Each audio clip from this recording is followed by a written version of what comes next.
Hello Year 6. This is your English for Wednesday and it's grammar and it's a revision session on the active and passive voice, and we did this for the first time last week. So there's a PowerPoint with a quick recap for you on it that you can work through at your own pace. So here we've got a definition of what the active and passive voice are.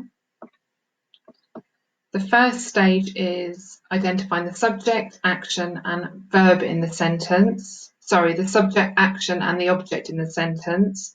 The action is obviously the verb. So there's some examples for you there, and examples as well of how to change from the active to the passive or from the passive to the active. And there's a short warm-up activity for you here, for you to decide whether the sentences are active or passive. And then you can just check that yourself with the answers on the last slide, slide 6.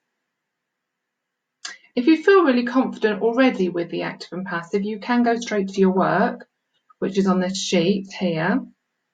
So again, some examples for you at the beginning. Then your work here, your instructions are in blue. Decide whether these sentences are active or passive. Write A or P by them. Then change them